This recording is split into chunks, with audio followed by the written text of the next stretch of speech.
Hello, today on my channel you will hear an amazing story about life. I hope you enjoy this story. This one struck me to the core. Honestly, I still can't forget it.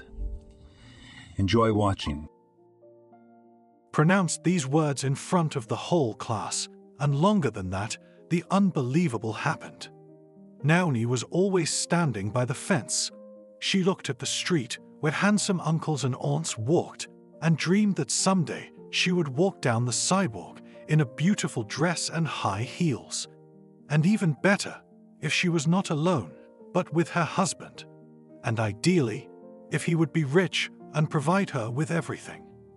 The girl doesn't remember how she got to the orphanage, but she knows it was unconscious because she's been here as long as she can remember. Naomi, are you standing by the fence again? The teacher came up to her. She was out of breath. It was obvious that she had been looking for the girl for a long time. Emma, but why can't I stand here? The girl looked at her with pitiful eyes. There's nothing to stand here. Let's go. Everyone lost you there long ago. The woman threatened her with her finger. She took the girl's hand, she lowered her head, and they walked back to the building. Why are we forbidden? Naomi asked, because she didn't understand it. Why? Do you think that if you lived with your parents, you would be allowed everything? No, don't think that. We are here taking care of you, so that nothing can happen to you, Emma started to tell her. And what can happen to us? We are behind the fence. Didn't understand the girl. If you ran to the fence, you would have tripped, fallen over a stone, bumped your head, and then who would be responsible? Me? The teacher told her. Well, you would have blown me, put some green on it, and everything would have gone away. Naomi was only 6 years old, so she reasoned like that. Oh, you little one. Emma tried not to get used to the children, not to start socializing with them as her own or as friends, but sometimes it was impossible to do so. They were all so pitiful beyond words. When Naomi went to school, she realized how cruel the world was. Everyone tried to bite, to sass, to do something bad. The girl often cried, but by the 5th grade she realized that if you don't become the same, then all your life you will cry and smear tears on your cheeks. She could answer now too, and not exactly the way the others wanted her to. Naomi, why did you fight with a girl yesterday? The teacher asked her. Why is she picking on me? She won't call me names, the girl sassed. You knocked out 2 of her teeth, the woman told her. For the rest of her life to remember, Naomi didn't seem to care. But one day she was punished. After that the girl realized something else. You have to do everything quietly, sneakily, then no one will punish you, but you will do everything you want. That's what she started to do. At school, in front of teachers, in the orphanage, in front of tutors, she was a good girl. She learned her lessons, she obeyed. But if they were at recess, in the corridor or somewhere where adults couldn't see them, the girl could stand up for herself. Naomi, get away from me. A boy in the class swung at her. What are you gonna do to me? She'd come at him fearlessly. Look, don't take me out, please, he asked her. He realized that he was afraid himself, but he couldn't chicken out because the others were watching. All right, Liv, the girl was getting away from him. She couldn't wait for this school to end and normal life to begin. In Naomi's dreams, everything was rosy. She would get out of the orphanage. She would be given an apartment. She would meet a rich young man. He would ask her out on a date, give her flowers, say beautiful words. Then he would propose. They'll have a gorgeous wedding, and the rest of their lives will be just as gorgeous. But things didn't quite work out the way the girl had planned. Yes, she graduated from the orphanage. At first she wanted to enroll, but then she changed her mind. She'll be fine without it. The state allocated Naomi a 1-room apartment. Now she had a place to live, and she could do whatever she wanted. She didn't know why. Maybe because everything had been forbidden before. Now the girl wanted a lot of things. She got a job as a salesgirl in an ordinary store to earn some income. That's where she met Steve. He came in every day after work and bought bread, cigarettes and cereals. Hello, Naomi answered him. while making eyes at him. At some point, Steve realized it and came to her as a customer. "Naomi, and give me the chocolate over there," he showed the girl. "Sure." Now, she told him and took out what he asked for. When Steve had already paid, he smiled and put the candy bar back on the counter. "This is for you," he said to her. "What?" It was an exclamation of both incomprehension and surprise at the same time. "Why don't you eat chocolate?" The young man was surprised. "Why don't I eat? I do. But I thought you would come to me with flowers," she told him. "Ah, so you knew I would come," he laughed. "Well, why, I see how you look at me," Naomi told him. "And how do I look at you?" Steve wondered. As a girl, she got embarrassed. "Do I look at other girls as boys?" He laughed back. "Come on." The girl was not timid because she could answer. "Okay. Will you go out with me tonight?" the young man asked her. "Like what?" She had her head down, and now she was looking at him sideways. "I don't know. Like to the movies." Even though it was old-fashioned, Steve didn't know what else to suggest. "All right, I'll go to the movies with you and see what kind of fruit you are," she told him and went on with her work. Steve came here from the country. When he went to work at the factory, he was immediately assigned a dormitory, and now he lived there. The young man came home, changed his clothes, and waited until 7 o'clock in the evening. The store was closing at that time, and he could go and get Naomi from there. But he couldn't wait for the appointed time and went to the store early. "Did you come?" Naomi smiled. "What are you smiling about?" the guy asked her. "What? You couldn't make it to 7?" As if she read his mind. "No. What's the big deal?" He didn't understand. "No, nothing. It's just my pleasure," Naomi said. Together, they closed the store and actually went to the movies. The show was only an hour later, so the young man suggested the girl to sit in the park. "Do you want something?" Steve asked her. "Like what?" She said her favorite word. "Ice cream or a drink?" He didn't know what to offer her. "Well, of course you can," she said. Steve quickly went and bought everything and came back to the bench. The time was approaching. It was already necessary to go to the movie theater, so the young people headed there. On the way, both were silent because they could not find a topic for conversation. "What was the movie, do you know?" Naomi turned to the young man. "I don't know, some kind of melodrama," he answered her. "I don't like these snotty movies," she grumbled. "So, what, we're not going?" He stopped. "No, let's go. We had to pass the time, so it didn't matter where to go or what to do." Naomi tried to say something to Steve. During the movie, she kept whispering in his ear, thus interfering with the picture. And when they left the theater, he sighed. "Why are you sighing so heavily?" She didn't understand. That did not go to this movie," he answered her. Not understood, she stared at him. "And what is not understandable? All the movie was in my way to watch." As if with acclaim, he said to her, "Oh, what a movie, calm down." She wrinkled her nose and moved forward on the sidewalk. "Wait," Steve caught up with her. "What? I'm in your way." Naomi was really hurt. Today he walked her home. She didn't even say goodbye, walked into the entryway. At home, the girl berated herself for her pride, that she could never forgive anyone if they did something bad to her. But there was nothing she could do about it now. "Hi." Steve walked into the store the next day as if nothing had happened. "Look, Steve, I'm sorry about yesterday. I really can't control my emotions sometimes," Naomi told him. It's okay. Maybe it's even my fault. I don't need this movie. I'll watch it again later. And anyway, why should I watch it again?" He started to mumble something.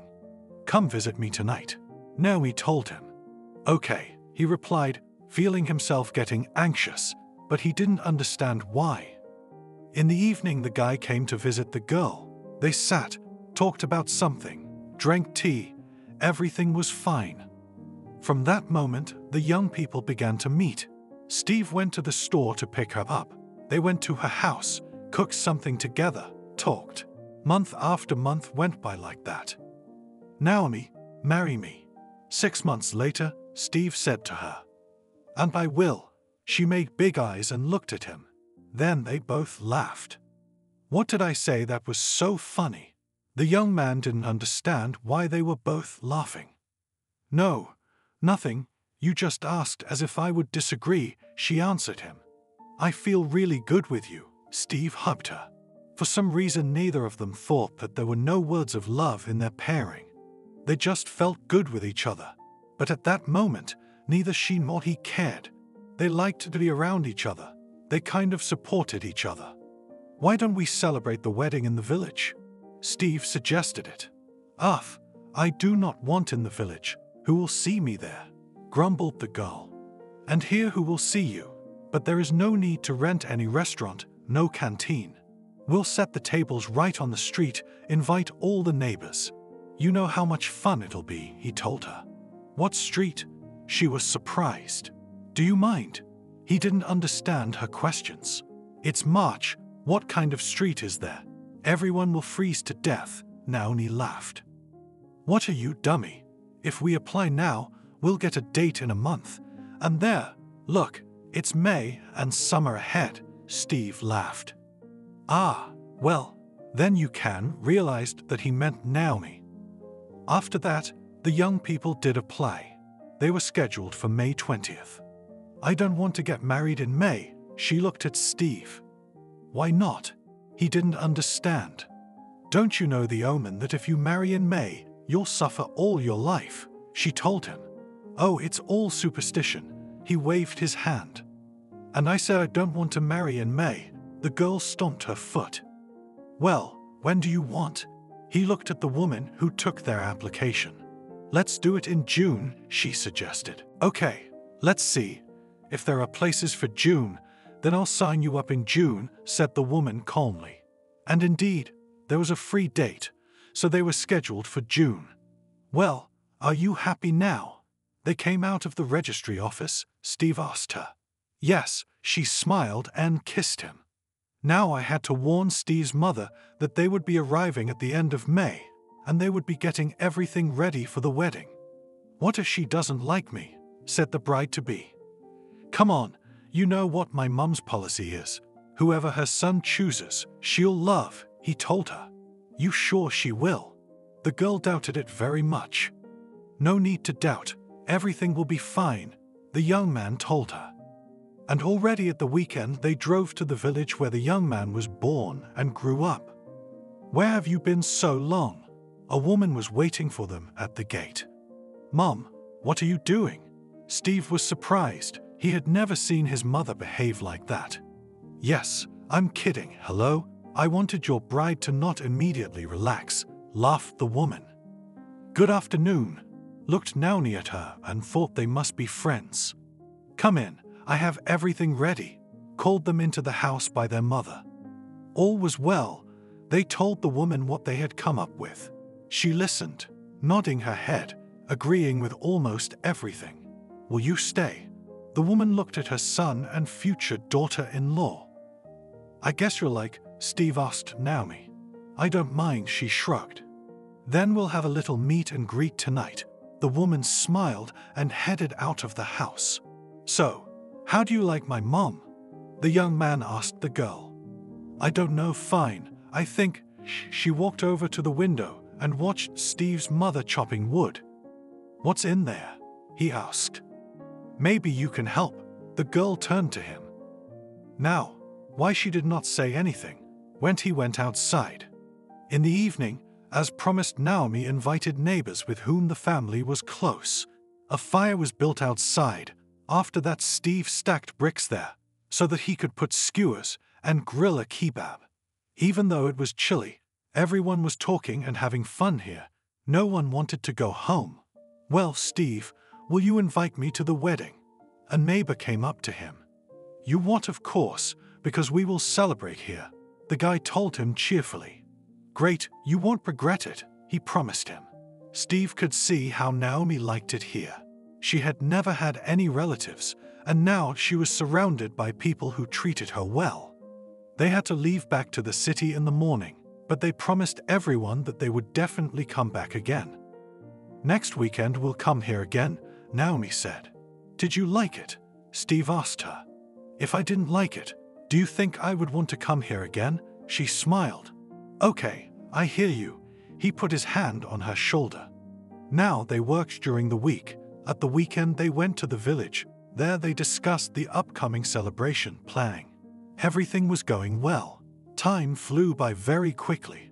At the very beginning of the summer, Naomi asked Steve to bring his mother to town to help her choose a wedding dress. He only smiled, but fulfilled what the girl asked. "Hi." A woman walked into the apartment where they lived. "Hello." Naomi came out to her. Afterwards, they went shopping. They decided not to spend a lot and buy a simple dress. Everything was done. The wedding was a week away. The mother went to her place and the young people waited for the end of the week. As Steve had promised, the tables were set up in the yard. A lot of people came. It was fun. The young were happy. Now, Naomi had a real family. It couldn't help but make her happy. In the village, the husband and wife spent a few days and then went to their home. Life was falling into place, back to work, and everything else. Not a week after the wedding, Naomi felt sick. "Let's buy the test," Steve told his wife. "Wait a bit, in case it's just that, a malaise," she told him in response. "I can't. I want to know right now, yes or no," the young man said impatiently. "Okay. If this doesn't stop in a couple days, I'll buy it myself," the girl promised. They both wanted and dreamed of a child. If only they knew what would begin when their wish was realized. Naomi bought a pregnancy test as promised. She had done everything since the morning. 2 scarlet ones popped up on the narrow white strip. Naomi smiled and went over to Steve to make him happy. "I am very happy that our family will have a continuation," he said and hugged his wife. Every day he went to work, and Naomi worked too, until it was time to go on maternity leave. Money was tight. Before, when it was just the 2 of them, it had been possible to scrimp. Now, Naomi needed vitamins and more. And what would happen when the baby came? That's what the girl was telling her husband. "But it hasn't come yet. We'll think of something." He understood everything himself, so why poke his nose in it? "Okay, think." Naomi's moods weren't what they used to be. One morning when they had just woken up, Naomi wanted to get out of bed, but there was a stabbing sensation in her lower abdomen that made her cringe. I realized when Steve saw the way his wife looked at him. He called an ambulance, which came quickly, and took the girl to the hospital. After that, Naomi was in pain in the hospital for a few more hours. It was so painful that she will never forget that feeling. And finally, their baby girl, Kyra, was born. Steve arrived. He looked through the window at the baby and couldn't believe it was his little blood child. He just cried and thanked Naomi. And a few days later, they were discharged.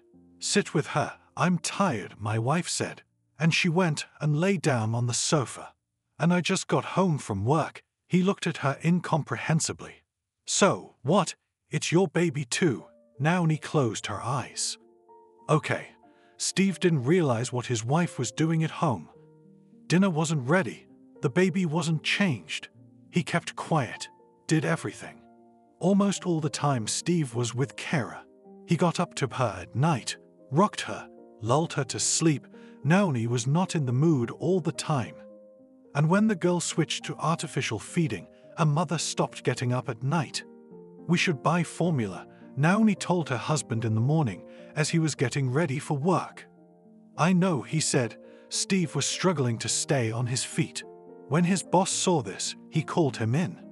"Okay, Steve, you need to take a vacation, at least a short one," he told him. "No, it's fine," he shook his head.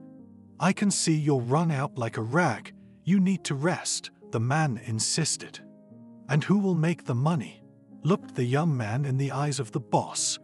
"You can't make all the money, and what if something happens to you?" He wouldn't look away. Okay, Steve realized himself he needed to exhale. He went home and on his way to the store, buying everything his wife had asked him to buy. At home, he admitted that he had taken some time off because rest was necessary. What? And where are we going to get the money? Or do you think it's going to fall out of the sky on us? Naomi began to shout. Don't yell, the husband grumbled. Here's your child. Feed him. Put him to bed. Read him a story. She shoved Kira in his hands as if he'd never done it before. Where are you going? He saw her start to get dressed. I'll take a walk, without turning around, she said. Good, Steve didn't argue, because he didn't want to argue, which was all Naomi had been doing lately. The girl realized that motherhood was not for her, and that she would not have any more children. She couldn't wait for Kira to go to kindergarten, so she could go to work. Now, while Steve was on a short vacation, she went out every day. Her husband didn't say anything to her. He would play with his daughter, then feed her, and they would go to bed together. He didn't understand what the big deal was. When it was time to go to kindergarten, Steve would get ready in the morning, get Kira started first, and then go to work. Naomi waited. She went to work. Now she could linger there while her husband and child were already home. Why are you always away? The husband asked his wife. Give me some freedom, she asked him. I've already given you everything, he told her. Yeah, thank you, the wife said with a kind of sarcasm and went to the kitchen. Steve was working. He was taking part-time jobs now to make a little more money. But they were all going somewhere. His daughter went to the first grade. Nothing changed in the family. Naomi kept working late. She could be sitting with the girls, celebrating something Steve didn't know. He wasn't really interested in it anymore. Kara, how are you doing at school? Dad asked the girl. Everything was fine. She was doing well, because Steve had been studying with her before. You could tell the girl was even a little uninterested, because she knew a lot of things. Steve knew his daughter was shy of her peers. She had clothes, but not many. Everything was clean, but a little worn. Kara could walk around in the same thing for months at a time. It was the beginning of 4th grade, her last year of elementary school. Naomi was getting a little wild. She might not come home, and if her husband said something to her, she just let it go. A friend asked Steve to work a shift in the north. He agreed, but he needed time to think it over and talk to his wife. He came home, and there was Naomi, not alone, but with another man. Both of them in such a state that he just wanted to spit and leave. We're getting a divorce, he came home that evening. What are you doing? Naomi didn't realize what had happened. Do you remember what you were doing here this afternoon? He asked her. Did you come? She realized her husband knew everything. Yes, he watched Kira sitting at the table and drawing something. The man realized he was leaving her alone with a mother like that, but there was nothing he could do. He wouldn't take the girl with him on the watch, but there was no choice. Either he would make money, or... The next day, Steve collected all the documents. He went and wrote a petition for divorce. Did not forget to specify that it can be done without their presence. When he got home, told everything to his wife, she didn't mind. Naomi didn't seem to care at all. Kara, here is my phone number. If something happens, then be sure to call. He put a piece of paper with numbers on the table in front of the girl. Daddy, will you pick me up? The girl looked at him. She loved him very much and didn't want him to leave. Everything will be all right. He kissed her on the top of her head. I love you, she hugged him.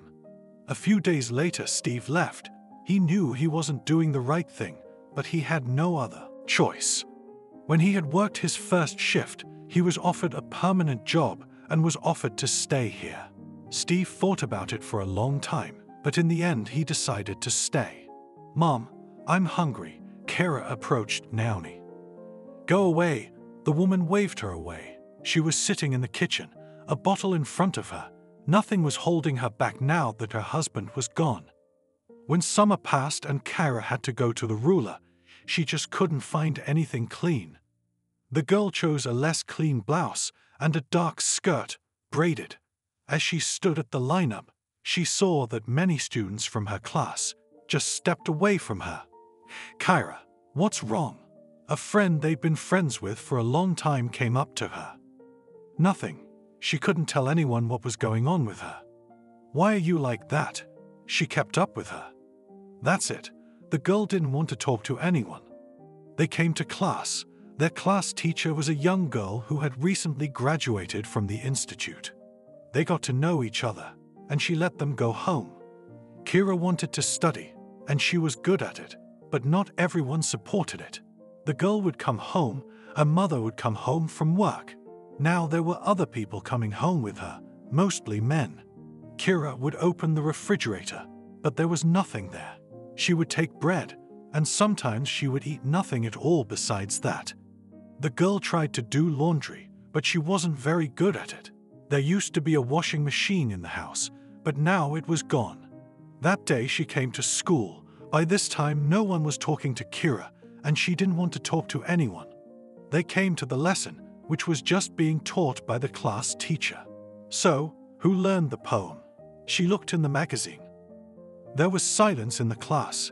Everyone was afraid that he would be asked. The teacher looked up and saw that Kyra had raised her hand. "All right, go to the blackboard," the girl grumbled. Kyra walked out. The class teacher looked her over from head to toe, surprised. "Why do you stink like a bum? Do you live in a dumpster?" she asked in front of the whole class, instead of leaving after class and talking. Kyra stood there. She looked at her classmates. They were laughing. She was so ashamed and offended that she just couldn't stand it. She cried, went to her desk, took her bag and ran out of the classroom. Kyra didn't know where to run, so she headed towards home. She opened the doors. A sour smell immediately hit her nose. She ignored it, ran into the bathroom, turned on the water, climbed in, and began to pelt her body. It was very unpleasant that her teacher had said that to her right in front of everyone. "What are you doing locked up in there?" Naomi was banging on her. "Mom, go away." The girl didn't want the woman to know anything. When all was quiet, Kyra came out of the bathroom. She saw her mother's cell phone lying on the nightstand in the hallway. The girl picked it up, dialed her father's number, but as usual, there were no funds on the balance. "Why?" She stared at the phone. At that moment, Kyra got the idea to look for another device in the pocket of one of the guests. She reached into one of the jackets and there was a phone. Now, as she entered the numbers, it buzzed. "Daddy, hi," she heard a familiar voice. "Kyra?" The man was surprised. "Yes, take me away from here," cried and screamed the girl. "Tell me, what happened?" He was interested. "Daddy, come," she begged, realizing that she could be hurt and scolded. "Okay, I'll come in a few days," Steve promised. From that moment on, Kyra waited for her father to arrive.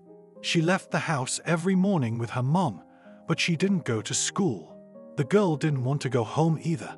She just wandered the streets or sat under the stairs and could be there until the evening. Steve took a little vacation. He couldn't leave his daughter alone. He took tickets for the near future and went to pick up his baby girl. 2 days on the road and there he was. Steve drove to an address he knew. "You." He walked into the apartment. "Who's there?" He heard his wife's voice. She was in her usual state. "What is this? I sent you money every month. What did you spend it on?" He saw the state of the apartment. "Daddy." His daughter ran out of the bathroom. She had spent a lot of time in there lately, like in a shelter. "Hi, honey." He looked at the girl. She was very thin. "Have you eaten anything?" he asked her. "Daddy, pick me up." She hugged him tightly. Steve could afford it now. He was working. He had rented an apartment, and he had somewhere to bring the baby. The man couldn't understand how this could happen, even though Naomi had been out and about, dating other men, but she wasn't like this. "Naomi, I ask you to kick everyone out. We need to talk." He entered the kitchen. "Fuck you." That's all his wife said to him. "So, Kyra, Get ready. Everything for him. Steve wasn't sitting still. He was out at work, doing his best to earn money for all the equipment Kara needed. On one hand, he was excited, but on the other hand, it was scary what would come out of it all. Steve bought a computer, installed all the programs. Even though he didn't understand it himself, he hired specialists who did everything. "Do you think I can do it?" the girl asked him. Of course, he was sure, without ever showing his daughter that he himself doubted it very much. It took Kara a long time to master the programs at first. She had to learn almost everything herself. Her father was at work all day and came back in the evening. Of course, if Kara didn't understand something, she put it off, waited for Steve, and then they worked it out together. This was new not only to the man and his daughter, but to many others as well, especially the custody and other services that had been watching the family for some time. "Are you ready?" the father asked his child's father when the English teacher was to come to take Kara's test. "I don't know," and it was true because, except for her father, she hadn't talked to anyone for a long time. "Okay, everything will be fine. I believe in you." The man always and in everything supported his girl. Even if she failed, he would still be on her side. There was a knock on the door. Steve went to open it. "Hello." A pretty woman stood on the doorstep. "Come in." After the greeting, the man invited her in. Anna entered, looking around. To be honest, she was also surprised that a healthy girl and homeschooled. "Kara is over there." He showed her the direction. "Thank you," she smiled. After that, she and the girl closed the doors to the room so that nothing would disturb them. The exam began. Steve was waiting for them in the kitchen, worried. "You did well." He heard a woman's voice from the corridor, went there. "So, what do you think?" He began to ask questions. "Everything is very good. Kara is very good," praised the girl Anna. Before this, Steve had only communicated with her in correspondence and on the phone. "Let me at least give you some tea." He led her into the kitchen. "Thank you." She smiled. "Well, tell me, what's with the knowledge of English?" He poured boiling water into the cups. "I could be wrong, of course, but if Kara had been at school, she would have had excellent results." Anna looked at Steve. "I can't help it, and I won't let you traumatize the child again," the man said seriously. "Traumatize?" The teacher didn't understand. "Yes." Steve looked out of the kitchen, saw that the daughter was not around, and then briefly told the guest what happened. "So you should have gone to a counselor." She made surprised eyes. "You see, I was not around then, and the mother could not, or did not want to." He sighed. "Okay, it's clear to me. Can I come to you sometimes and study with the girl?" She stood up, without taking a sip of tea. "If Kara agrees and it's not too much trouble for you, then I won't prevent it in any way." Steve went into the room to get his daughter. He asked her what Anna had just suggested to him. Let her come. She couldn't say she liked the woman, but the fact that she didn't feel threatened by her was a fact. Yes, she didn't mind. Was the man surprised? From that moment on, Anna became a frequent visitor to the house. She chatted with the girl, and in the evening, she and Steve drank tea and discussed what changes there were in her studies. "She's very clever," Anna said. I know that, when he thought about it, he was ashamed and hurt. Steve felt guilty that this had happened to the girl, but there was no going back now, so he had to be supportive and helpful. "Well, I see that you are a very good father, and you will do everything to make your daughter's future," smiled Anna. "Are you coming tomorrow?" Steve asked her. "Do I have to?" "I wasn't going to." Her cheeks turned a little red. "It would be a pleasure." Steve had long ago realized that he liked her and wouldn't mind starting a courtship. "Just make sure you talk to Kara before you do. If she's against it, then definitely nothing will happen then. He'll wait. His daughter's feelings are more important." "Well, if I have free time, I'll definitely come." She looked at the clock, stood up, and headed for the exit. "I'll talk to my daughter." He spoke in a low voice so that for now Kyra wouldn't hear. Of course, Anna understood everything. She left. Steve closed the door and went to Kira. "Do you like her?" Without turning to her father, she asked her daughter. "What makes you think that?" At first, he wanted to pretend that he didn't understand anything at all. "Dad," the girl turned to him.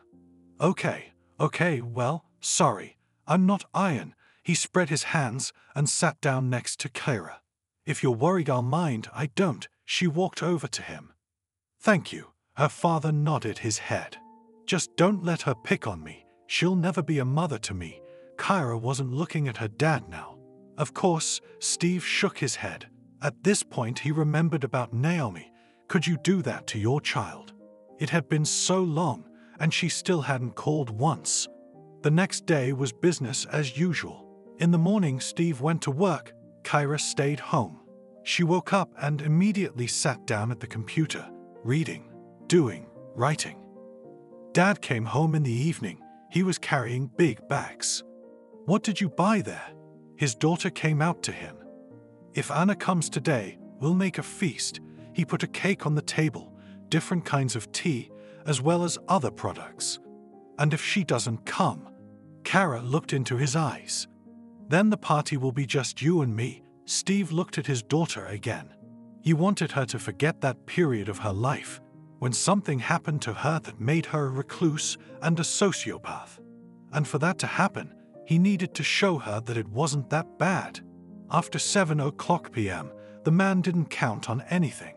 He put the kettle on. There was a baked potato and chicken in the oven. On the table, Steve put a cake, called Kira. "Wow, where do you know how to do all this?" surprised daughter when she came. "Life taught me," he said sadly. They just sat down at the table, as in the door knocked. Father and daughter looked at each other. He smiled. "I'll get it." Steve got up from the table. Kara didn't want anyone to intrude on their little world. She knew that her father wasn't doing well on his own. That's why she agreed to take this woman in. "Kara, it's Anna," the girl heard from the hallway. "Good," she replied. The teacher walked over, sat down at her desk. Her cheeks were red. You could see she was uncomfortable.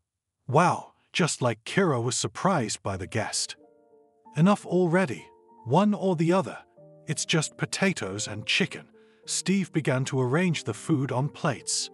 The conversation didn't go well at first. Kira was silent, Anna was shy, and Steve didn't know what to talk about. "Kara, tell me, are you comfortable studying like this?" Anna began. Perhaps, she thought, this topic is interesting to everyone. "Yes." The girl looked at the woman frightened, as if she was going to force her to do something. "If we meet more often, will you let me help you?" Anna said calmly. "I don't know." Kara shrugged, and it was true. "Okay, we'll talk about it later." Anna didn't want their communication to start with consternation and misunderstanding. "Okay, enough talk about all this, let's eat cake." Steve distracted everyone from the serious conversation. After the cake was eaten and the tea was drunk, Kyra got up and went to her room. "Thanks for coming." Steve turned to Anna. "It took me a long time to decide, but then I decided to give it a try." She blushed again. "If it's true, I propose to make it a tradition." Steve laughed. "What?" The guest didn't understand. "You're coming to visit us," he explained to her. "Well, we'll see how it goes." Anna didn't mind. Then they sat for a long time, talking about various things. And in the evening, before leaving, she went to Kira. "May I?" She looked in on her. Yes, there was nothing else to do but say yes to Kira. Anna walked in. She wanted to talk to the girl, but she realized that if she started this conversation as a lecture or something like that, she just wouldn't listen to her. "Are you really okay with your dad and I seeing each other once in a while?" The teacher tried to make it sound as if Kira was the one who decided everything. She thought it might give the girl some confidence. "And if I say no?" Kyra looked at her. "Then I'll ask you to let me come to your place like before, once a week, and study." Anna smiled. Okay, I can see that your father likes you. You can socialize, but don't come to me with empty questions and advice, Kyra asked. Then, until tomorrow, smiled Anna. She saw that the girl at her age reasoned and thought not like a child. I'll walk her out. Steve saw Anna putting on her shoes. Okay, she nodded slightly. When a few months had passed, Anna approached Kyra and asked permission to move in with them. Simple. Steve had suggested it to her, and she couldn't help but consult with the girl. I don't mind. In the months Steve has been in contact with Anna, the girl has seen that the woman treats her well. If she approaches her, it's for business, doesn't shake her rights, doesn't set conditions, and most importantly, doesn't force her to do anything she doesn't like. Thank you. Anna wanted to hug Kyra, but she pulled away. No, she realized it was a gesture of disrespect, but she didn't want to get close to anyone yet. She hadn't even hugged her father, even though she loved and respected him. I'm sorry, stepped Anna away from her. From that moment on, there was a woman in the house. Now every day they had delicious breakfasts, lunches, and dinners. It wasn't as important as Anna and Kyra's classes. Daddy, help? Kyra asked him one day. Of course, he went to the technology. Look, I want to install this program, but I can't figure it out. The girl let him sit down. So, Steve, though not a computer ace, understood a little. I want to start drawing, his daughter told him. Now she was finishing 8th grade. The thought came into her head that she could try to earn money. How to start? Did not understand the father. He looked at the shelf, where there were stacks of albums and just drawings on paper. Graphically, Kyra explained to him. I see, father, as if he didn't even hear her. He was installing the program. Then he tried something, as if it worked, but it still had to be checked. Yeah, let me do it. She waited for her dad to get up to take his seat. Kyra sat down, took the fly, started doing something. Her dad left the room at that point to get out of her way. He and Anna were going out tonight. But while she was away, Steve decided to read about modern technology and digital art. I'm home. Anna came in the evening. Steve was ready by now. I need your help. He called her into the room for a moment. Today, while he was sorting through everything his daughter had asked him to do, he realized there was a lot of stuff in English. I see. We'll take a walk now. Come back, and I'll help. She kissed her lover. They warned Kyra that they were leaving for a few hours. Then they went. The girl today all day sat uninterrupted at the computer. She did not even pay attention when the adults told her something. Why did you decide to do this? Anna asked Steve. What, studying? He guessed. Yes, she nodded. Kyra asked today. He told her. And that's a great idea. Anna didn't finish. Go on, he waited. Now almost everything is done on technique. Yes, the classics are still there, but digital painting is also in demand. If you do it, you can even start making money. Anna shared her thoughts. Wow, he shook his head. If Kyra needs help, I'll help her too, the woman promised. They took a walk, returned home, Kyra still sitting at her computer. Anna walked into her, sitting down next to her. Steve told me everything. I approve of what you want to do, she told the girl. Thank you, but I can't do anything. She showed Anna some incomprehensible drawings. Nothing. Now I will help your father to understand, and then he will show and tell you everything, she promised. Thank you. Every day Kyra accepted Anna better and better. Have you prepared? You have an exam in a couple of days. Anna asked carefully. She was afraid to ask such questions. Oh, I completely forgot. I need help. Kyra got up from her chair and went to the closet where books and textbooks were lying. Yes, of course, Anna was very surprised. It was the first time Kyra asked her for help herself. No one had ever offered her anything. After that, the girl took out textbooks, some notebooks, opened the curriculum, began to tell and show what she could not do. The woman looked at all this and smiled. Here, everything was on the table. Look, Anna turned on the teacher and began to tell the girl with simple examples, what and how. It's very easy, wondered Kyra, why she couldn't understand everything herself. Yes, when you understand, everything is very simple and easy, smiled Anna in response. After that, she told the girl what she had told Steve today. You could see Kyra's eyes light up. I did not think that sitting at home can earn something, surprised, and at the same time pleased, the girl.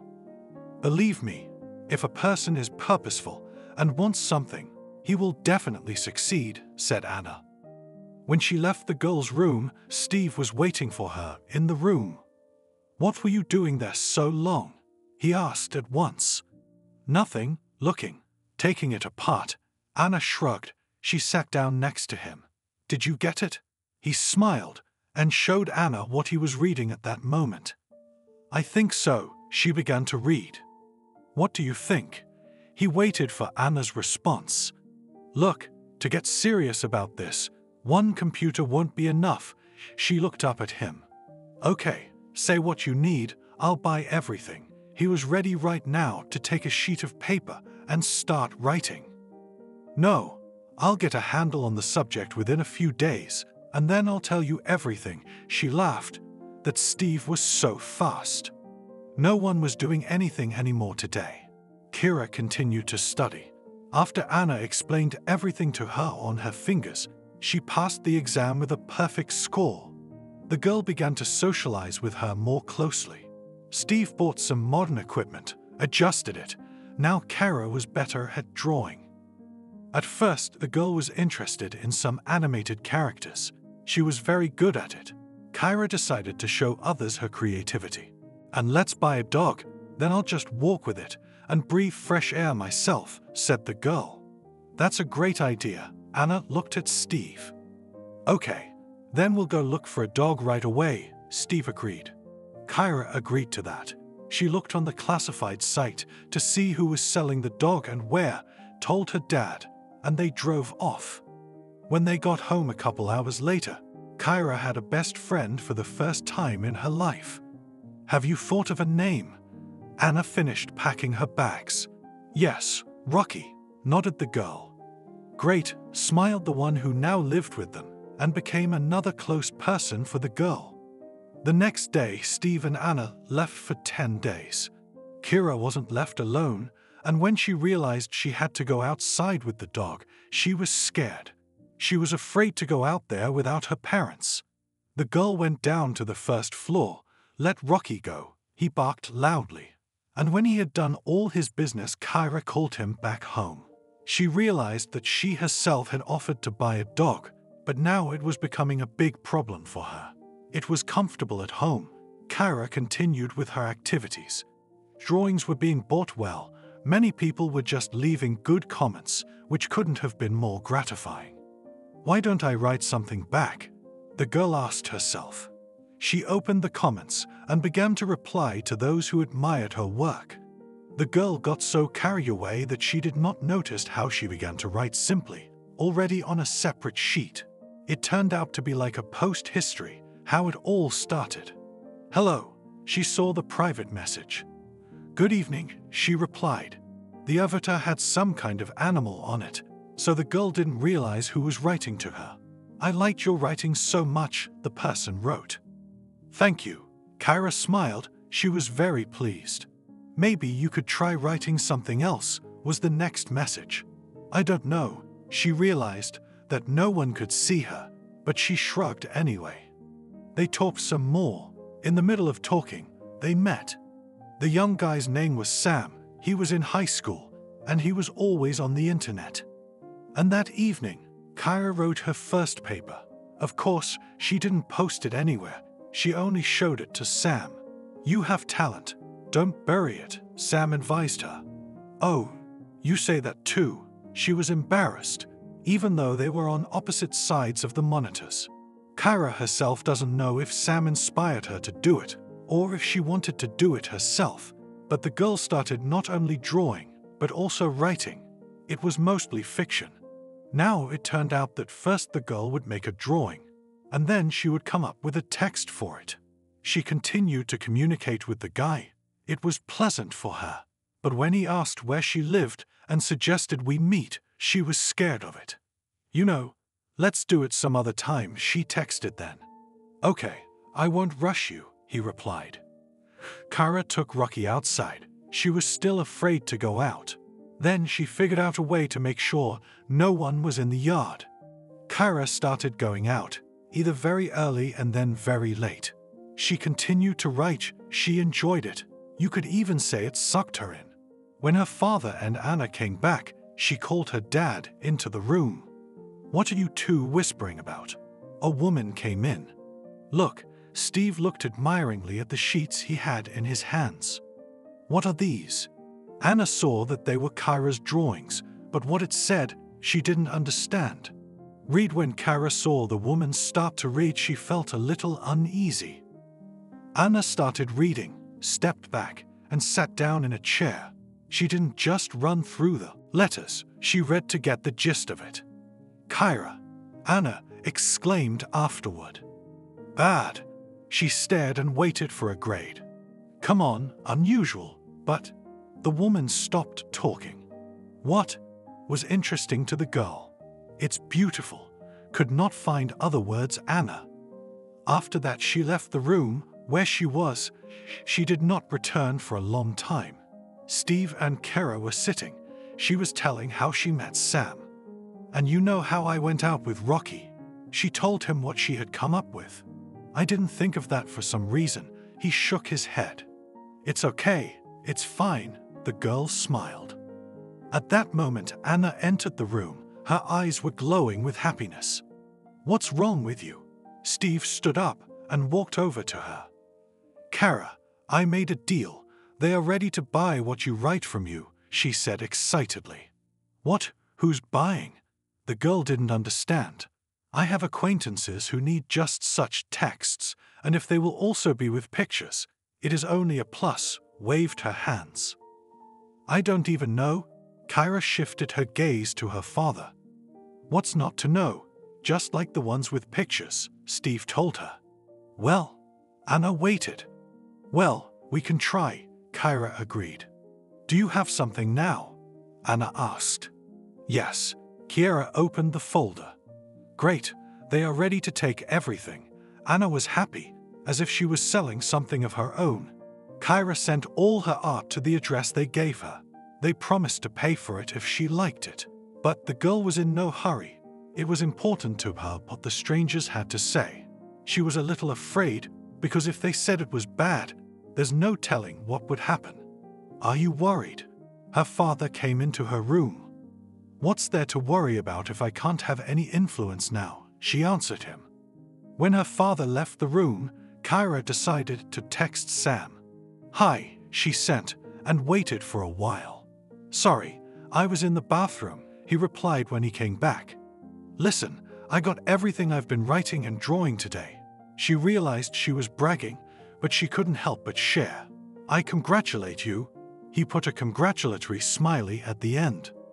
"Thank you." She sent an emoticon blushing with embarrassment. Of course, the money promised was small, but still, "It's already mine." She wrote some more. They chatted for a long time, and then Kyra sat down again to make something up. Her father saw that her daughter was very enthusiastic about it. He watched her and was happy. Another school year had come. It was the last one, because the girl firmly decided that she no longer wanted to get knowledge. Anna helped her with everything. She and Steve applied to the registry office. Kara was happy for them. The only thing she asked was that they either just get married, then she would go with them, or celebrate somewhere without her. "Okay, daughter, we're used to it," Steve laughed.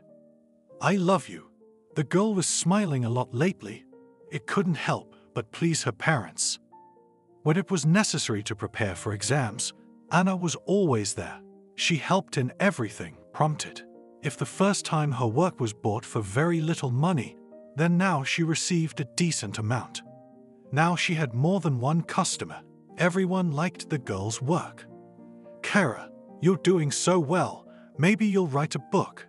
Her father came to her one day. "No way, I still have little experience and knowledge," she waved him away.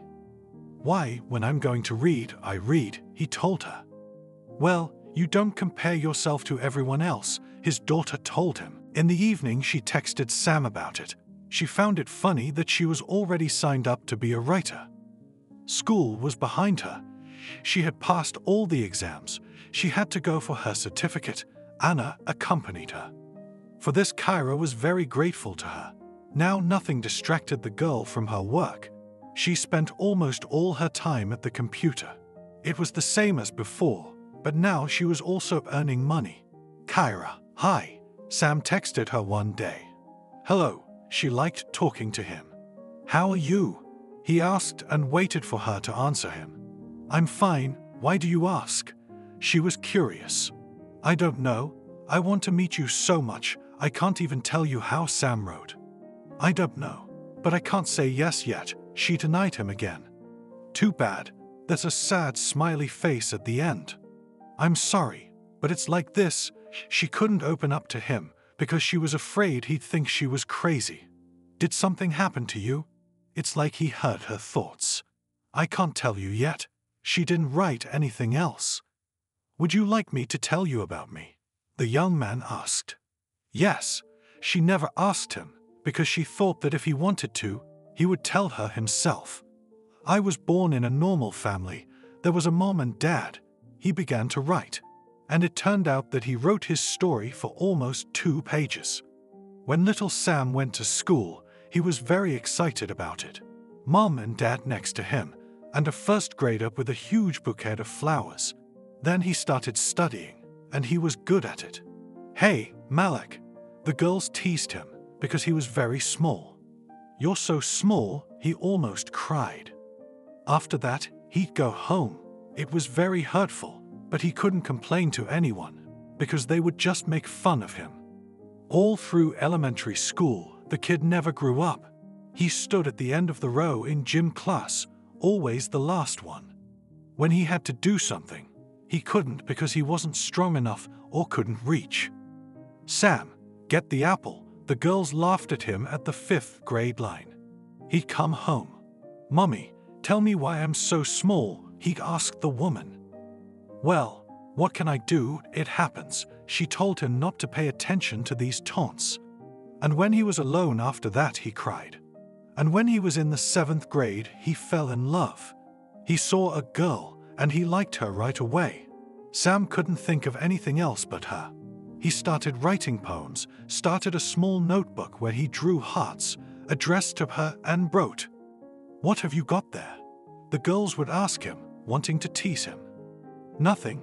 He hid everything from them.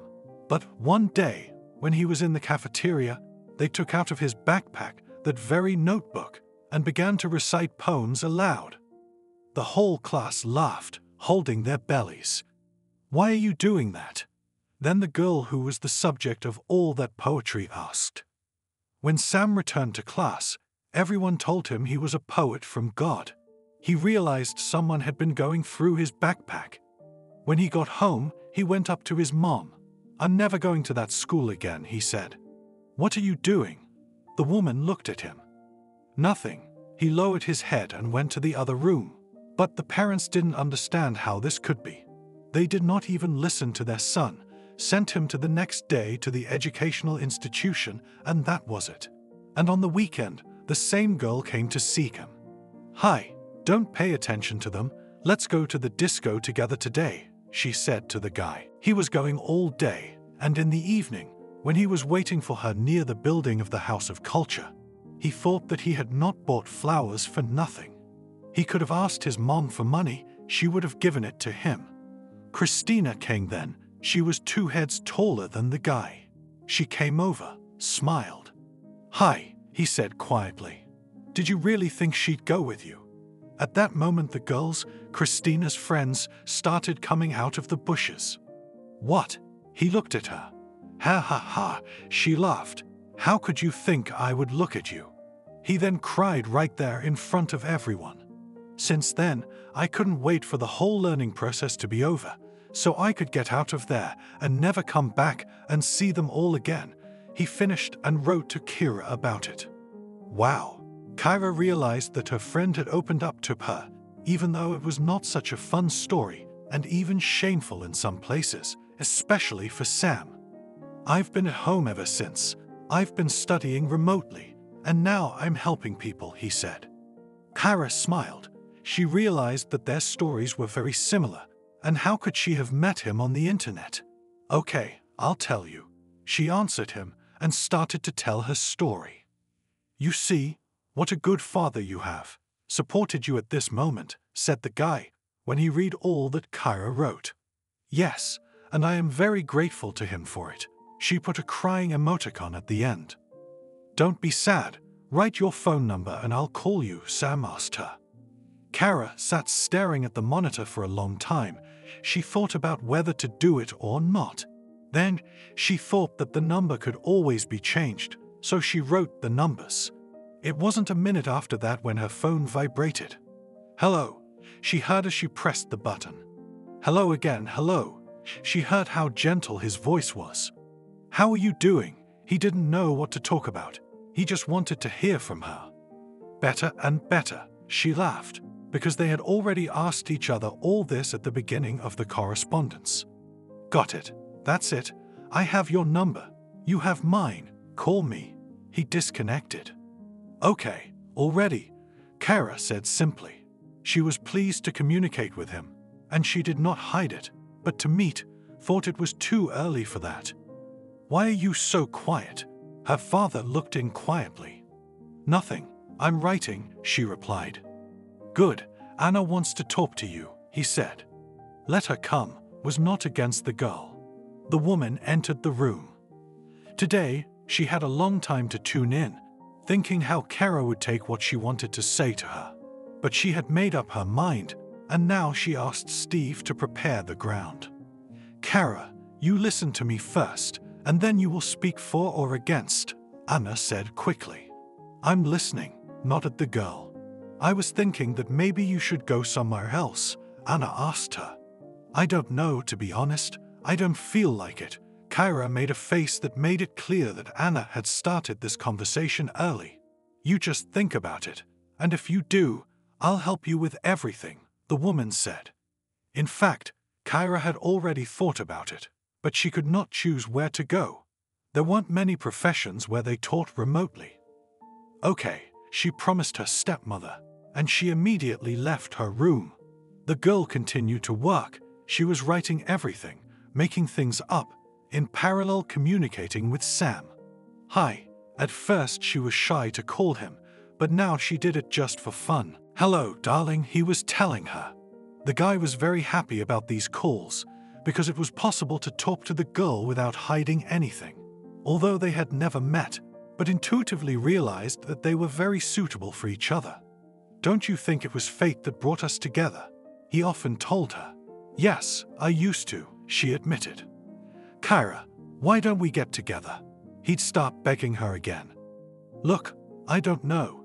Since that incident, I've been outdoors very little. I spend all my time at home at the computer. Here I haven't study and work, and the rest of my life, the girl confessed to him.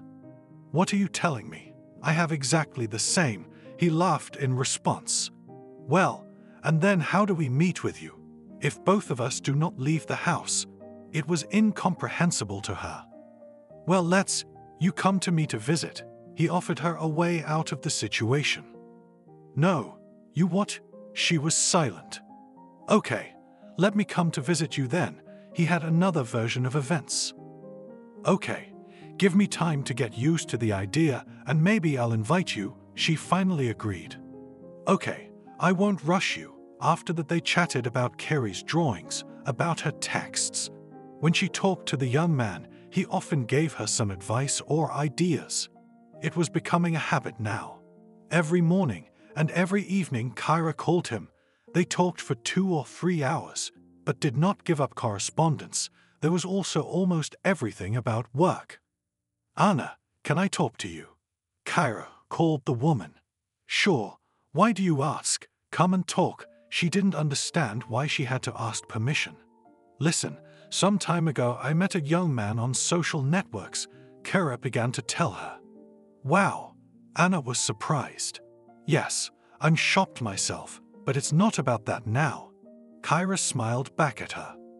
Well, come on, tell me, I'm listening to you. Anna did not even suppose what the girl could tell her now. All this time we corresponded, and recently I gave him my phone number, and now we also call each other back, the girl confessed to her. It's great, Kira. You need to communicate with people and not be afraid of them. Not everyone is like your teacher, said this Anna, and immediately remembered the story of Kira. Well, how could a teacher with education, to say such a child in front of the whole class? But now she didn't want to think or talk about it. She wanted to hear what her stepdaughter had to say. He's asked me to meet him many times, and I've turned him down every time, Kira admitted to her. Well, that's not surprising. If you told me now that he offered to meet you and you agreed to it, then I would be surprised, Anna smiled. Yes, I've already thought about it. So what do you want me to do? I didn't know what to do. So, and what are his conditions? I wanted to know about it first of all, woman. Since he also practically does not leave the house, he calls me to his place, but to him I definitely will not go. At this point, Kira stopped talking. At first, she didn't want to go, because she had to go out, to move around, but now she thought that she would have to be there, maybe with his mom, and if she didn't like her, and if she said something. Kira, why are you hanging around? Anna asked her. No, just thinking different things, she answered her. I see, so what's next? Her stepmother looked at her. I do not know. He suggests that I come to him, and I suggest that he came to me, but in front of you is something uncomfortable. Sat down, finally, the girl on a chair. Come on, what inconvenience can be? Invite him, let him come, we'll look with Dad. Advise you something, said the woman. Okay, but I haven't decided that yet. Kira came to Anna, hugged her. Everything will be fine, I know it, her stepmother told her. They chatted some more. Steve came home from work, but Kira asked Anna not to tell him anything yet. When 2 weeks had passed, Anna wrote Sam that she'd agreed to meet him and that he could come visit her, and at the end she gave his address. Had I waited for this? He wrote her back. That's it, Sam. Don't embarrass me. I've made it through a lot of choices, she answered him. Now it was necessary to tell her father everything, and Kira went again to ask Anna for help. She naturally agreed. She first told Steve everything herself, and then they came into Kira's room together. I told him everything. Anna went in first. What about you? Kira was interested in her father's opinion. You still ask? Yes, I am very happy for you. I am only for you to be happy, and now, if the guy comes, no matter what he is, but if he treats you well, I will accept anyone, answered her parent. Kira was glad that she had gotten such a father. He never abandoned her in a difficult moment, always supported her, even when, perhaps, it was not necessary to do so, he still did so as not to traumatize the psyche of his daughter. The girl was waiting for Sam and was actually very worried. After his stories about how he had been teased at school, what he was like there, she thought she was going to have a short young man coming to see her. What he was like in appearance, she could only imagine that too. And since she had a very well-developed imagination, she imagined something incomprehensible. Now Kira could not wait for the moment when the young man would come to her and meet her parents. And then she wondered, and that they would get acquainted, and what they would do next. And so the day came. Sam arrived. Kira was home alone at the time. Her father was at work. Anna was somewhere else. There was a knock on the door. She knew it was him. She went to open it. When the girl got the lock and opened the door, in front of her stood a very handsome young man. He was taller than average, thin, blonde-haired, blue-eyed. Kira was even speechless for a few minutes, because this was not at all how she had imagined him. Hi, he looked at her, smiling. Sam, she asked him. Yeah, and you were expecting someone else. He took a step forward, but Kira stepped back at that moment. Wait, she put her hands out in front of her. Don't be afraid of me, I'm good, really, the guy replied. They walked to her room. Kira was very shy, so she started showing, telling him how she does things, what she does, what it takes. You know, I know roughly all of this, because I also develop different programs and install them on platforms. Maybe he was worried too. That's why he started about his work. By late afternoon, my father and Anna had returned. Kira introduced everyone to each other. Anna quickly went to the kitchen to set the table. You stay with your father. I'll go help. The girl looked at the young man. Sure, agreed Sam. At first, Steve looked at him. He wanted to understand what his daughter's friend was really like, but as soon as the guy spoke, everything became clear. He started to say something about computers, about programs, about their settings, also about components. Steve realized that this was really the man his Kira needed. Then they sat at the table, where many topics were brought up. In particular, Sam admired Steve for listening to his daughter and not putting her in school anymore. But she didn't quit, and her father supported her. The certificate was received. The next day, Sam went home, and a week later he came to see them again. And when several months passed like that, at one point Anna talked to Kira, and they offered Sam to stay with them. Basically, I don't care where I work, he replied. I just have to go and get my computer, he said. No one was against it. The young man went to get his equipment. Now in the room at Kira stood 2 computers and various other components. The young people had no idea that when they met and started working together, it would be very easy. It was as if they complemented each other. If Kara couldn't write something, Sam would prompt her. If Sam couldn't do something, Kara would come to his aid. And when the girl turned 18, Sam told Steve he wanted to have a party. So are we going to do it at home or go to a restaurant? Steve, if no one is talking about a restaurant, let's not make young people nervous. Let's have a party at home, sit quietly in a family circle, she asked him. And so it was agreed. By evening, Sam's mother arrived, and during the feast, the guy proposed to Kira. Kira, why don't you say something? Anna whispered to her.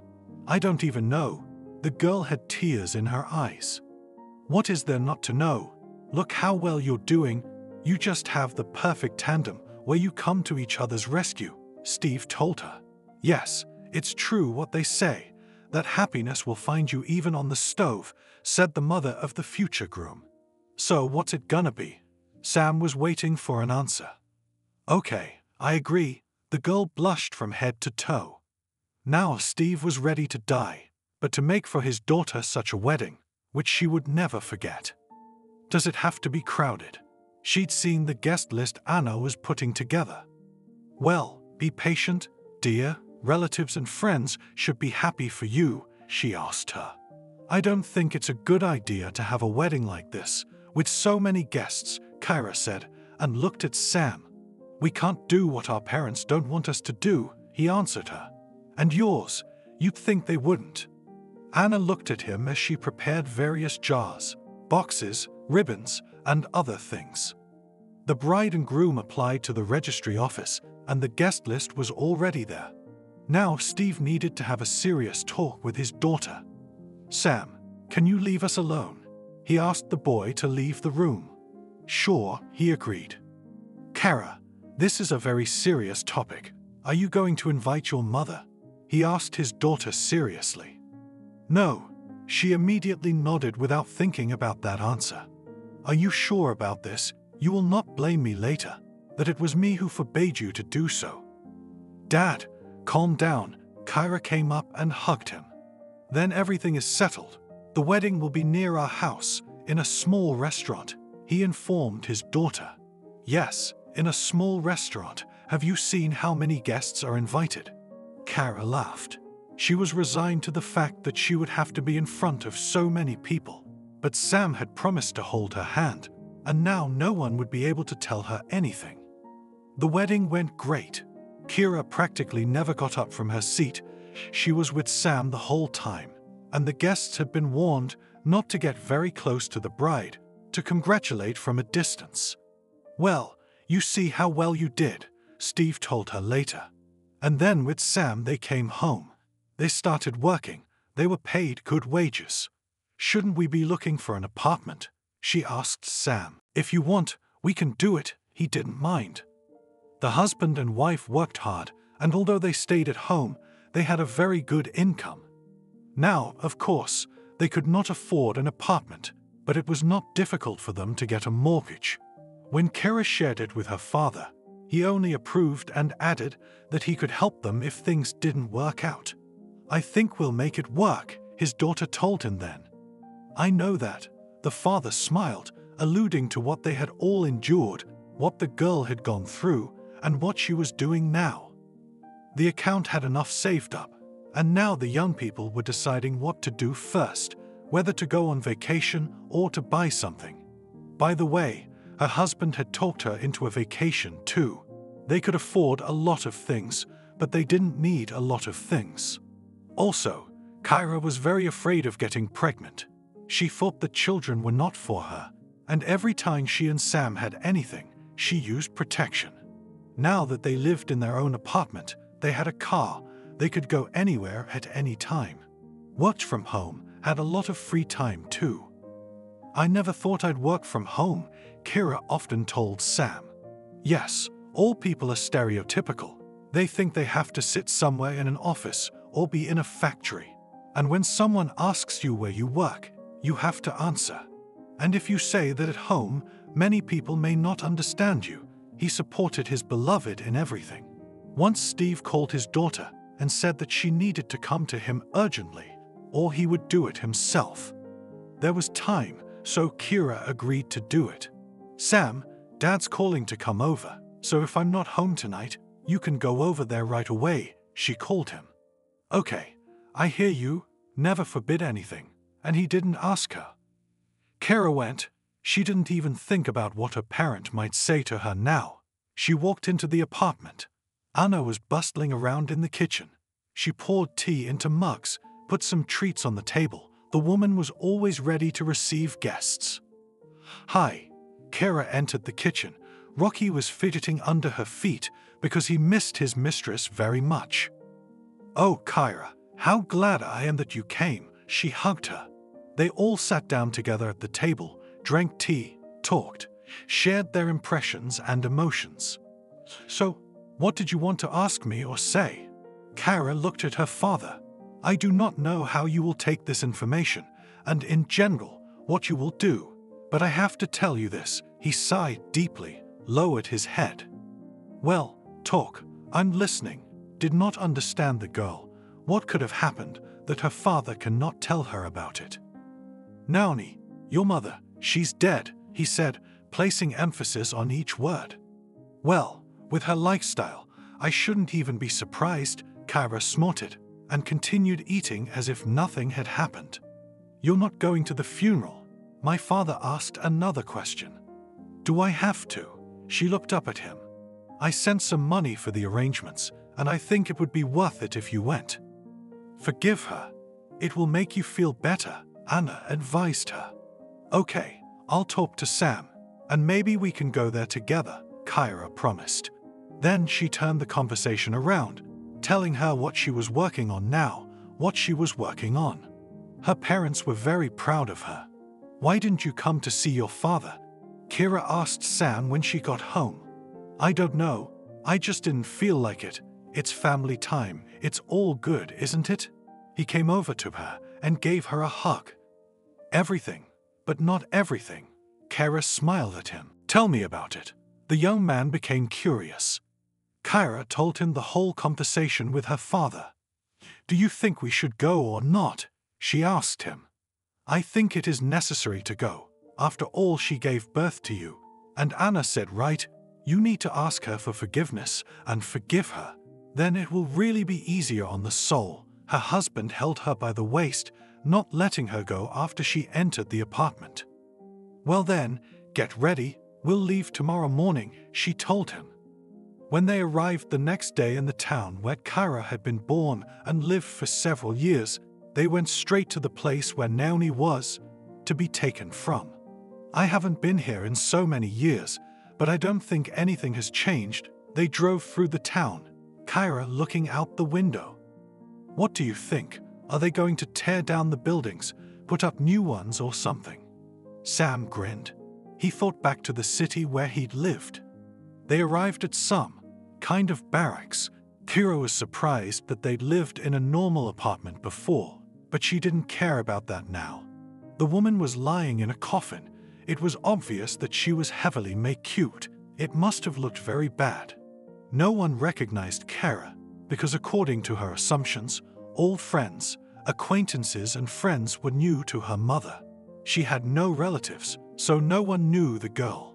At the cemetery, she came up to her, put her hand on her feet and apologized, and then said she forgave her for everything herself. When it was over, some went to the dining room, some didn't, but Kyra asked Sam that they not do what everyone else was doing. So that's it, we're going back now. He didn't understand her. Well, why not? We can stay here for a few more days. Kyra suggested to him to get a room in a hotel and see what new things happened in the city. Today they rested, and for tomorrow they went to the local park. They just wanted to walk around, have a good time. They saw there that a bookstore was opening. Oh, let's go, please, come over.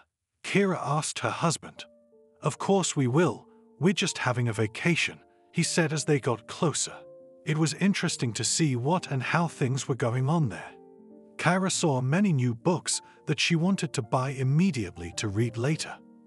Kyra. She heard her name and was very surprised. She turned around and there was a girl standing in front of her. Do we know each other? She asked her, and for some reason she started to feel a kind of excitement inside again, something she hadn't felt for a long time, because she had been working with a psychologist for a long time and everything seemed to be fine. Kyra, it's me, Maddie. Remember, we were in the same class. I was sitting on the second desk. And now Kyra realized where all this excitement was coming from. Hi, Maddie, she said, and wanted to get away from her. Wait, listen, where have you been all this time? Nobody's seen you anywhere. We have a high school reunion in 2 days. Come, it'll be interesting, the girl called out to her. I'm sorry, but no, she answered her. Come, Maddie urged her and insisted. Well, we will think about your proposal. Tell me where everything will take place, and maybe we will come there. Sam put in his word because he saw that Kyra was getting worse. Maddie dictated everything. After that, they parted ways. I want to go to a hotel, Kyra said, or better yet, get out of this town altogether, she said quickly. Calm down, honey. Everything will be fine, Sam told her quietly. Let's go. They drove to the hotel where he talked her into going to this reunion night. You understand, I only left here because of them. She made me out in front of the whole class. I was so ashamed, and what, now to go so that they start mocking again? His wife told him. What are you talking about? Look at you, you're a successful copywriter. You have everything, apartment, car, husband. You have something to brag about. Unlike them, he wouldn't stop coaxing. Oh, Sam, I don't know. The girl shook her head from side to side. And I'm telling you, come on, don't be afraid of anything. I'll always be there for you, he called her. And at some point, Kyra gave up. She trusted her favorite man. On the appointed day, the first thing they did was to go to the store, buy a dress for her, and then, when the girl was ready, they called a cab and headed to the very restaurant where her classmates were meeting. We're a whole hour late, Kyra was saying in the car. It's okay. If that's how they wanted to see you, you'll make a sensation now, he answered her. And indeed, when they entered the restaurant, everyone immediately looked around. Some recognized Kyra and some didn't. But Maddie, when she saw her, immediately stood up and told everyone who she was. The teacher who sat at the head of the table immediately got to her feet. It was the same young girl who had once insulted Kyra. Hello, everyone, Sam spoke up. Everyone started greeting them, asking what was going on. Kara was mostly silent. Sam was the only one talking. Wow, what a life you've had. Some were jealous, some were surprised, others didn't understand. At that moment, the same woman who had been the class teacher for many years came up to Sam and Kyra. "Kyra, can I talk to you?" she asked. "Sure," replied the girl. "I want one-on-one. Let's go outside," she asked her. "What do you mean, let's go outside?" Sam said. "What's the big deal?" The woman looked at him. "No, there's nothing wrong with it. It's just that you insulted my wife in front of everyone, so please apologize in front of everyone." He realized what she wanted to talk to her about. "Yes, Kyra, your husband is right. I want to apologize to you. I was young, stupid. I didn't understand what I was saying." The teacher tilted her head. "No, thank you. If it hadn't been for you, all this wouldn't have happened to me," she said, and looked fondly at Sam. After that they sat for a while longer, then packed up and went home. Kara said goodbye to everyone, thinking that she would never see these people again. When they were already in the city, Kyra thought that she was afraid of getting pregnant for nothing. She stopped using protection, but she didn't tell Sam about it. Kira also decided to have not only a baby, but her new work, and let it be a book. She was afraid to even think about it, but now she really wanted it, and on top of that she was inspired. "Did you make up your mind?" Her husband came up to her as she sat at the table and worked. "What?" She looked up at him. "To the book," he smiled. "What made you think it would be a book?" Kara was surprised. She hadn't said anything to anyone. "My love, who do you want to fool?" He leaned over and kissed her. The question was still hanging in the air. When you start to write a simple text, you do not make a plan and content. You draw first, and then start writing. And now it's not like that at all. He told her what he noticed. "Yes, you're right, I finally decided, but I don't know what will come out of it." She lowered her gaze because she began to feel shy about her ideas. "Believe in yourself and everything will work out," her husband advised her. "Thank you for your support," she said. "That's it, I'm off. I'm not interrupting." He left the room where his wife was working. "Thank you," she whispered after him. If before always Kyra wrote fiction, it was some unusual people, aliens or monsters, all that accompanied. "What?" Sam came running. "Let's go." She points with her hand to the bag, which stands packed in the hallway. All right, let's go." The husband gets excited. He left his wife at the hospital and drove home. He had to get there. At home, he printed out what his wife had written. After that, he had to wait until morning to take it to the editorial office. When he did, he was promised that they would call him in 5 days. "I can't wait 5 days, at least 3. He wanted it done before his wife was discharged. "So soon? I don't know." The man shook his head. "At least 1 copy," he begged. "Okay, we'll try," promised Sam. The young husband ran off to do the next chores, stretching, cribbing, balloons, and all the rest. Steve joined his son-in-law. Anna at this moment was doing a general cleaning in the apartment of future parents. "Beloved, you have a son," Kyra called and said in a very quiet voice. "Beloved, I congratulate you," cried the newly minted father. "Say hi to Daddy." Knew they were together now. After that, Sam called his mother, told her that she had become a grandmother. She cried, too. The whole family came to the discharge, and my mother-in-law was there. Flowers, kisses, balloons, congratulations, it was all there. "Everything's good at home, too. I've got a surprise for you," Sam said 2 days later. The editorial still didn't make it. What was it? She thought it was another crib or a stroller. "Let's go," waiting for his wife to get dressed. "Sam, you're scaring me," she muttered. They went downstairs, got in the car, drove off. It was some kind of building that looked like a store. When the car stopped, Kyra saw her father and Anna. "What are they doing here?" the young mom asked. Patience, smiled Sam. He walked over to the window, which was covered with something, waited for more people to come over. Kara was surprised to see her teacher, who had once offended her, among the crowd. Dear guests, I want to present you a book by a rising writer, Kara. Sam spoke loudly. What? The girl's cheeks began to blaze. She was waiting for anything but this, because the text had not been proofread, and he had already written a book. At that moment, Sam pulled down the cloth that covered what was now behind the glass, which were books. He walked over to his wife and kissed her, congratulating her. Kara, come out to the people, say a few words to them. He took his woman by the hand and led her out to the center. Thank you all for coming today. She was very shy, but at some point her eyes met with the woman to whom she owed it all. Speak, her husband whispered to her. I want to express my great gratitude to a young graduate of the Pedagogical Institute, who immediately after it came to school. She did not know how to communicate with children, could insult and humiliate in front of other children. Thanks to her ignorance, I now have the best husband, father in the world. And now a child, and this book. At this moment, Kara smiled. It occurred to her that she now had not one child, but two. Afterwards, Sam led everyone inside the bookstore. There he set up a small buffet. Everyone was looking at the book, wondering what it said. Kara, I already apologized to you. The same teacher came up to her.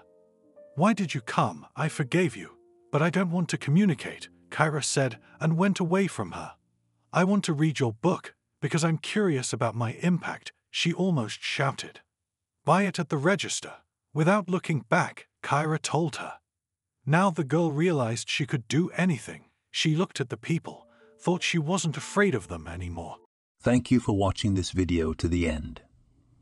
Subscribe to the channel. Like it, write comments if you like the story, and see you on the channel.